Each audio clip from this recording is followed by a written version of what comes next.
Hey everyone, Rose here. I'm being shunned by my family, and I want to know what you think I should do. My family's not talking to me right now. I won't go into the whole details, but it's a long story. But they're not talking to me. They won't answer my phone calls. They refuse to return my text messages or even phone messages. I've reached out, and I've gotten to the point that I'm lashing out now. Why won't you talk to me? Why are you ignoring me? Blah, blah, blah. It's a whole thing that thousands and thousands and thousands of other ex-witnesses, those who were once one of Jehovah's Witnesses, have to go through when they just start questioning or stop believing as one of Jehovah's Witnesses. So, what do? My niece just had a baby. I love her. She's been, you know how certain ones are special? It's not that you love them more, they're just special. She's special to me. She reminds me of me, and we've always been close, except recently. She had her second child, and they're having a family congregation shower for her. Do I go? Do I go into a room full of people I know will shun me, will not talk to me, will turn their back on me, will maybe nod hello, say hello, how are you? But that's about it. Do I put myself through that to be able to see my nephew, which I don't know if I'll ever be able to see again, at least in the near foreseeable future? Or don't I go? You tell me. If you've watched any of my other personal videos, you know that this channel is not only to share the research that I have found regarding all of the history with the organization, but I also want to share my journey of waking up and the consequences of what happens when you wake up. Whether it's what you go through emotionally, losing all of your core beliefs, or what you have to deal with friends and family. So I'm going to try and get my husband, Thorn, to help me out with this video.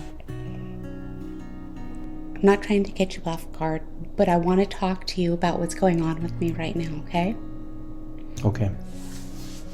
I have promised everybody that follows my videos that I'm just going to be honest and show them what happens, because I've shared what happened with me when I was waking up and how I felt. And now I'm going to share what it's like after you woke up and your family starts treating you a certain way.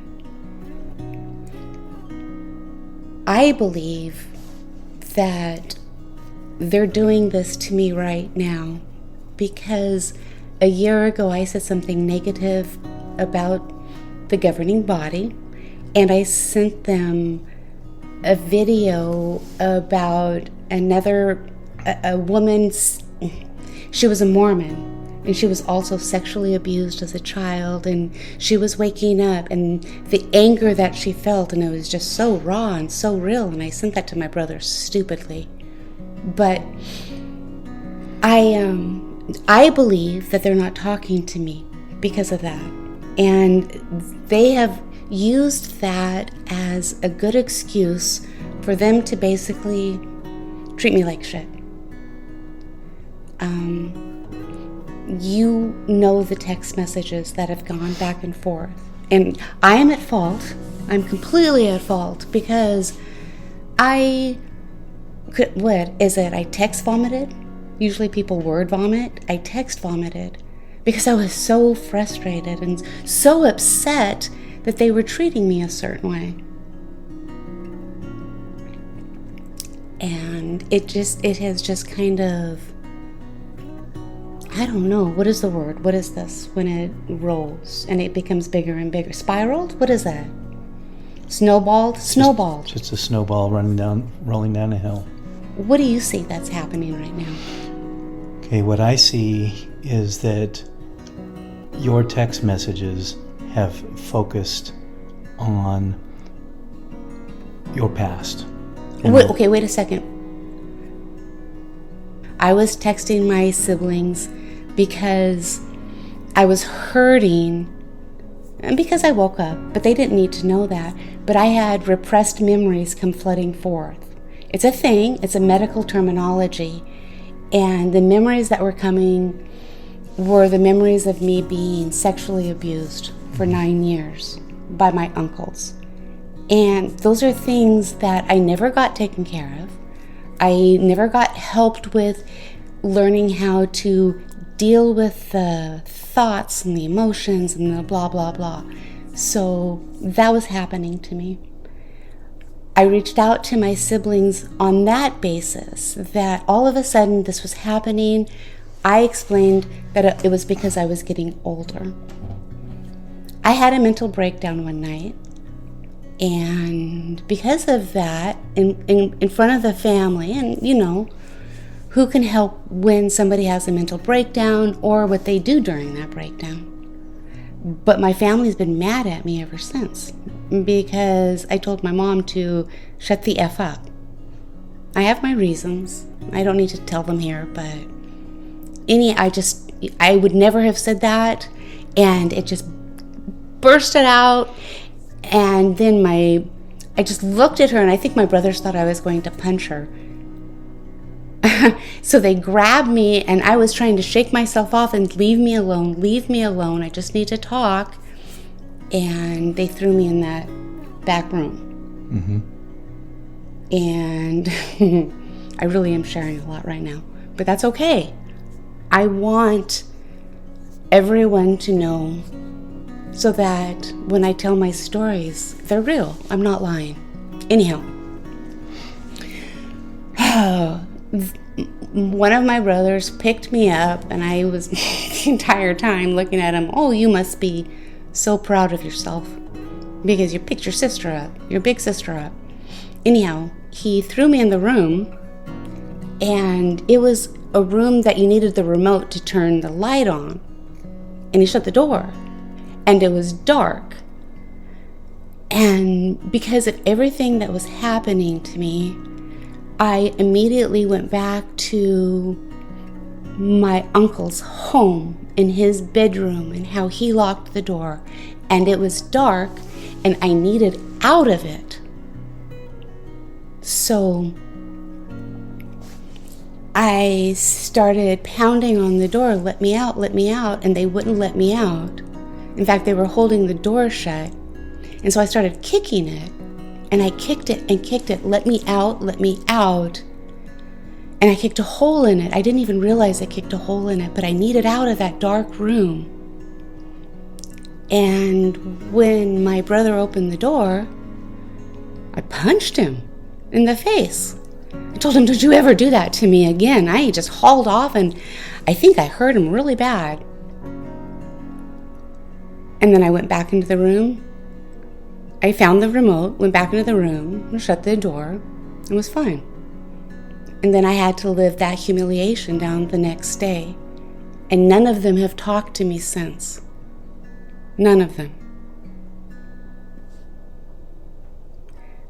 I'm sharing all of this because I want you to know what has happened up to this point. And I want my husband to explain to you what that is doing to me right now. So now, honey, you have the microphone. I think one of the big problems in the family, and this I think comes from the indoctrination of the organization, is that one of the favorite sayings is, let's not dwell on the past. They don't want to talk about anything that's happened in the past. Unfortunately, when you're talking about somebody who suffered, child sexual abuse, they have to talk. And she has not been allowed to talk to anyone. Her siblings don't want to talk to her. Her parents don't want to talk to her. So what happens is it gets all bottled up, and you can have nervous breakdowns from that. What I see is someone who really, really needs her family and doesn't get that support. Yeah, thank you. You're right. That's exactly how I feel. I haven't gotten that support. And because I didn't have that, I didn't get that support, I lashed out. And I was stupid. I mean, for the last year, I have been completely stupid in my texts, because you tell them, you know, you've read every single text. I want you to tell everyone watching this video, what was I basically saying in all of my texts? If you read between the lines in all the texts, it is about somebody who's crying out for help. What do you mean by that? How was I crying out for help? You needed somebody other than me to just be able to sit down and talk to you. When you have a breakdown like you had, say, the night out at your parents' place, the initial response from everyone involved should have been, you know something, that's not you. Okay, have I ever done anything like that before in my life? No. But like I was saying, is that's not you. So what happened? Why is this happening? Nobody in your family has tried to do that. Nobody has sat down with you and said, you know something, let's just sit down and talk about this and let me know what's going on, because this is not you and I want to know what's happening. But that didn't happen. What did they do instead? Instead, they ridiculed you. They told you to quit just thinking about yourself. What did they call me? They called you a narcissist. They called you a liar. They called you, you know, the other words escape me. Okay, I say them all the time.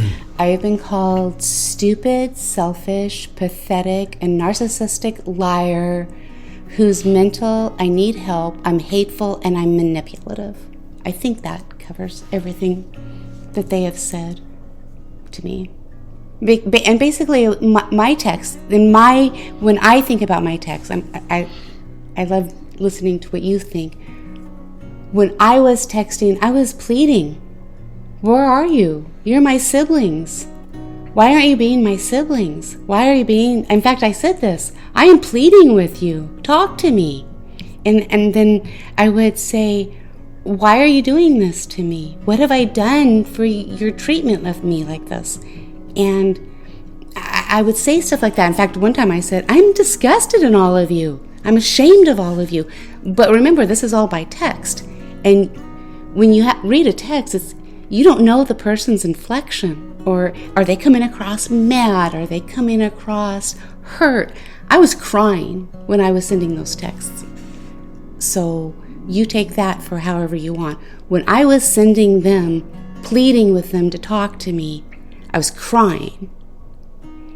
And now, because they have hurt me so much, and because of the hurtful things that they have said, I'm getting to the point, I don't care. I don't need their approval. I don't need I had this need to make them understand what I was going through. I wanted them to understand the hurt that I was feeling and the pain, and how they were causing me even more pain and hurt. And I had this deep need to do that. I don't have that anymore. I don't have the need to explain myself or excuse myself or anything. I don't have the need, because I'm not ashamed of it. They should be ashamed of the way they've treated me. I know I'm talking too much. I used to say in my videos, thank you for the therapy session. Anyhow, you say what you see now.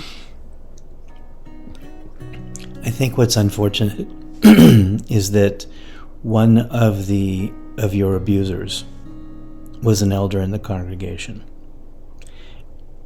at the time that this was all happening. And what are you talking about? You're talking about my abusers way in the past. Yes, and that's because this is what brought this all on. Okay, yeah, you're right. And I think by admitting that and by talking about it, you actually bring out the fact that this is a brother who supposedly was picked by Holy Spirit that was actually abusing not just you, but other girls your age, and getting away with it. In fact, was never reprimanded for it, and unfortunately, other elders knew about it, and we know this for a fact now. Yeah, I've talked to some of the girls. Well, they're women now. It never stops affecting you. It doesn't go away. How does something like that go away in your life? It can't. And if you never were taught how to deal with it, well, anyhow. But this is what you needed from your family. You know, you can talk to me all the time about it, but the problem is I wasn't there. By the way, I'm trying to stop you now because I have to say thank you. I know I talk a lot, and I appreciate what you do for me. So thank you. Anyhow, you weren't there. I wasn't there. I'm getting all this information secondhand. Her family, on the other hand, was there. And we're finding out now that it was widely known that two of these uncles were doing this. And now they just don't want to talk about it. They just want to, as I said, not dwell on the past. Unfortunately, there's very little understanding for, things like child abuse, and that when these things surface, they need to be talked about. And who better to talk about it with than your parents and your siblings? Mm-hmm. And you saw what that did to me when they refused to even acknowledge anything that I was going through and called me a liar. What did that do to me? You were crushed. You were crushed, you were hurt, and you were angry. And because of this, you lashed out. Yeah.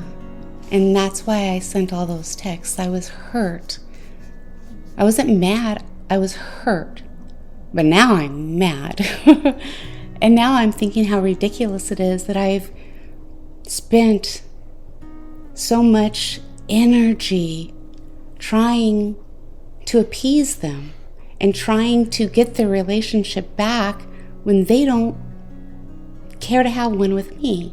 At least that's the way I feel. Am I wrong? No, you're not wrong. Well, thanks, Thorn.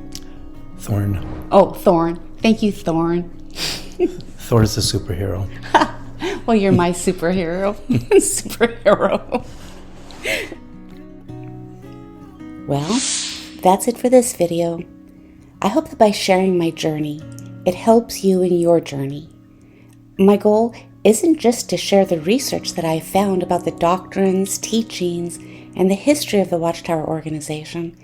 It's also to share my experiences in the hope that they offer you comfort and strength as you navigate your own path out of and beyond the Watchtower organization. And for those who were never part of this religion, I hope this gives a little insight into what so many former members quietly carry with them. Please, take care of yourselves, my friends. You stay strong, and you don't let any group of men, whoever they may be in the moment, with an ever-changing governing body, don't let them stop you from searching for truth. Don't let their indoctrination decide the course of your life or the lives of your friends and family. As always, thank you so much for being here with me. If you feel comfortable, don't forget to share your thoughts or experiences in the comments. I always appreciate hearing from you, and your stories help others feel less alone. Take care of yourselves.